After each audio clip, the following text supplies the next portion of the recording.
사랑하는 성도 여러분, 3월 21일 화요일 새벽 만나에 오신 것을 주님의 이름으로 환영하고 축복합니다. 오늘 우리에게 주시는 하나님의 말씀은 사무엘상 14장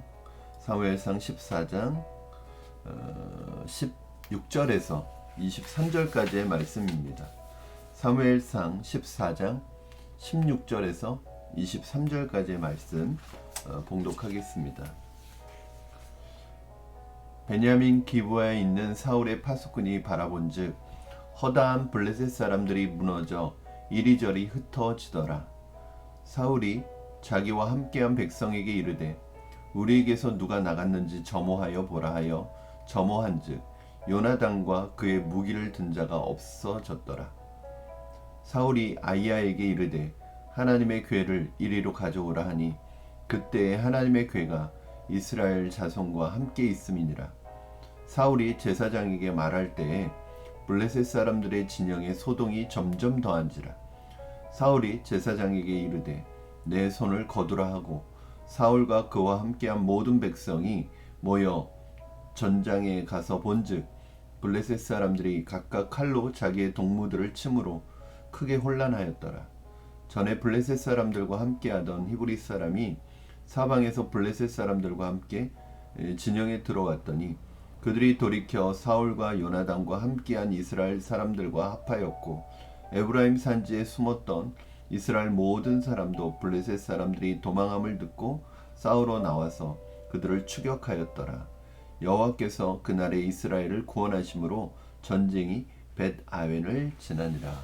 아멘. 여러분, 세상에서는 숫자의 많고 적음이 굉장히 중요한 어떤 기준입니다. 사람의 숫자가 어떤 것을 결정하는 데 있어서 굉장히 결정적인 요인이나 이유가 되기도 합니다. 그러나 수많은 역사와 특히 성경의 역사를 보면 각 시대는 각 시대를 움직였던 어떤 운동과 무브먼트나 어떤 역사는 다수에 의해서 일어난 것이 아니라 한 사람의 믿음을 통해서 한 사람을 통해서 일어나는 것을 볼 수 있습니다. 그렇기 때문에 한 사람이라는 것은 숫자적으로는 적은 숫자이지만 미약한 숫자이지만 그 한 사람의 그 역할이 너무 중요하고 그 한 사람이 역사를 일으키는 어떤 불소식의 역할을 한다는 것을 우리는 역사를 통해서 성경의 역사를 통해서 알 수 있습니다. 오늘 본문은 블레셋 진영에서 일어난 엄청난 어떤 일이 사울의 파수꾼에게 감지가 되어서 사울에게 보고가 됩니다. 이 보고를 받은 사울은 블레셋 진영에서 일어나고 있는 이 엄청난 일들이 어떤 혼란한 상황이 자기 사람들과 관계가 있을 것이라는 짐작을 하고 자기 군대에 점호를 시킵니다. 점호를 하니까 두 사람이 비죠. 요나단과 그의 무기를 든 자가 없다는 것을 발견합니다. 자, 그 다음에 사울의 행동은 어떻게 해야 될까요? 자신의 아들과 왕자와 무기를 든 자, 자신의 부하가 지금 블레셋 진영에 혼란을 일으켰다는 것은, 그 두 사람이 혼란을 일으켰다는 것은 그 두 사람이 위험에 빠져 있다는 것이기도 하잖아요. 그러면 우리 같으면 지금 바로 군대를 정비해서 출발을 해서 적진으로 향하여야 될 것 같아요. 그러나 사울은 전혀 그렇게 행하지 않습니다. 우리 18절 말씀 한번 보겠습니다. 18절 사울이 아이야에게 이르되 하나님의 궤를 이리로 가져오라 하니 그때에 하나님의 궤가 이스라엘 자손과 함께 있음이니라.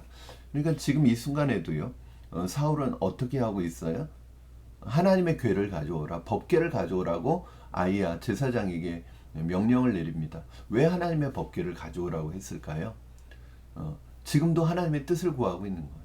지금도 신탁을 받기 위해서, 그러면 이게 지금 자기들과 함께 있지 않고 이스라엘 백성 중에 있다는 거예요. 그럼 그것을 가져오는데 또 시간이 걸리지 않겠습니까? 그런데 지금 사울은 지금은 하나님의 뜻을 구해야 될 때가 아니라 이미 하나님의 뜻은 확실하잖아요. 믿음으로 행동해야 될 텐데 사울은 아직도 우유부단하고 결단을 내리지 못하고 지체하고 있습니다. 언제까지 법궤를 이렇게, 그러니까 사울의 마음엔 법궤를 미신적으로 사용하고 있는 거예요. 하나님의 신탁 무슨 점쟁이도 아니고요. 신탁을 자꾸 받으려고 하는 거예요. 이 모습을 보면 홈리와 비느하스가 법궤를 미신적으로 사용했던 것과 아주 비슷하게 법궤를 사용하고 있는 것이죠. 지금 이러고 있을 때가 아닙니다. 왕이 이러니까 백성들과 또 군대가 아무것도 할 수 없는 것입니다. 하나님께서 요나단의 믿음처럼 이 전쟁을 친히 싸우고 계시는 거죠. 이 전쟁을 하나님이 싸우고 계시는 거예요. 지도자가 영적으로 분별력이 없으면 하나님이 하시고 있는 일에 대해서 분별을 하지 못합니다. 사실은 사울이 영적으로 분별력이 있었으면 지금 하나님이 하시는 일을 빨리 감지하고 그 하나님이 하시는 일에 뛰어들어야 되는 거죠. 근데 사울은 움직이지 않는 거예요. 이 상황에서도 하나님께서 싸우고 계셨습니다. 하나님이 친히 개입하고 계셨습니다. 23절 말씀, 여호와께서 그날에 이스라엘을 구원하심으로 전쟁이 벳아연을 지나니라. 그날에 여호와께서 그날에 이스라엘을 구원하시기 위해서 지금 싸우고 계십니다. 블레셋 사람들, 하나님이 싸우시고 하나님이 일하시니까 블레셋 사람들은 서로 무기로 자기 동료들을 죽이고 있는 거예요. 그 블레셋이 자랑하는 좋은 무기가 어디에 사용되고 있냐면 자기 동료를 죽이는데, 자기 전우를 죽이는데, 자기 백성을 죽이는 데 사용되고 있습니다. 여러분, 아무리 좋은 무기라도 하나님께서 막으시면 그 무기는 무용지물이요, 오히려 자신들에게 역으로 돌아갈 수 있는 거죠. 세상에 그 어떤 좋은 것도, 하나님 없는 좋은 것은 오히려 그것이 자신에게 득이 되는 게 아니라 해가 될 수 있다는 것을 우리는 기억해야 합니다. 여러분, 세상 사람들이 가지고 있는 좋은 무기는, 세상 사람들이 가지고 있는 세상적인 무기는 우리에게 두려움의 대상이 아니라 하나님이 함께 하시면 그건 무용지물이 될 수 있는 것이죠. 이 모습과 이 소문을 듣고 히브리 사람들, 이 히브리 사람들은, 오늘 본문에 나오는 히브리 사람들은 블레셋 사람들을 돕기 위해서 두려워서 그랬는지 아니면 어떤 마음이었는지 모르겠지만 이스라엘에겐 승산이 없다고 생각해서인지는 블레셋 사람들을 돕기 위해서 그들에게 갔던 히브리 사람이라고 오늘 이야기하고 있습니다. 그리고 그런데 그 사람들이 복귀를 합니다. 그리고 이 소식을 들었던 숨어 있었던 이스라엘 백성들이 모두 나와서 합류를 하게 됩니다.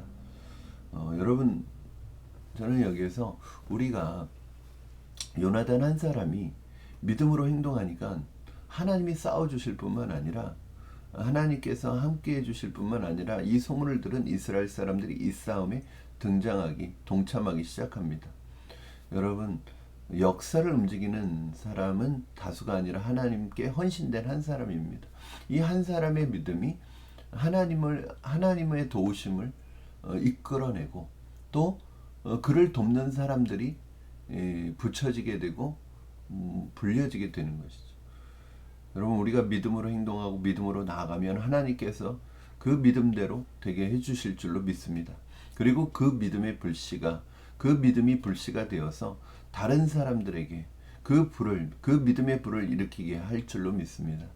요나단의 믿음으로 인해서 다른 사람의 믿음에도 불이 붙었고 이 하나님이 싸우시는 하나님의 전쟁에 동참하게 만들었습니다.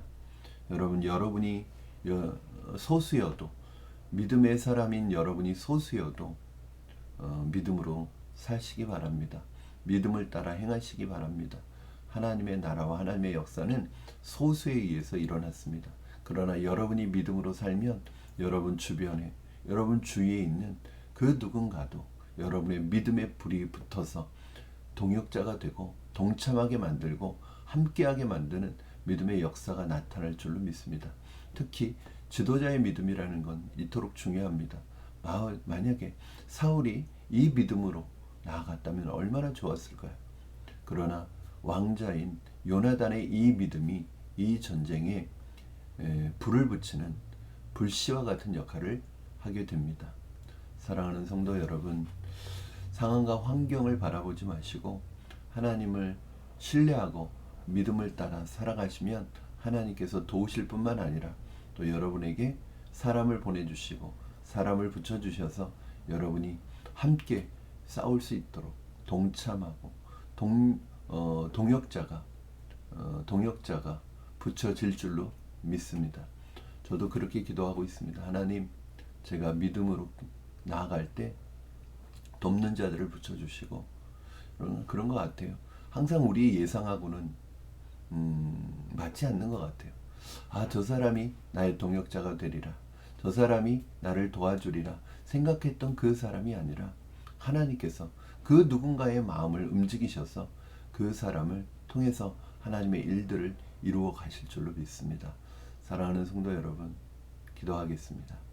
살아계신 하나님 아버지, 감사합니다.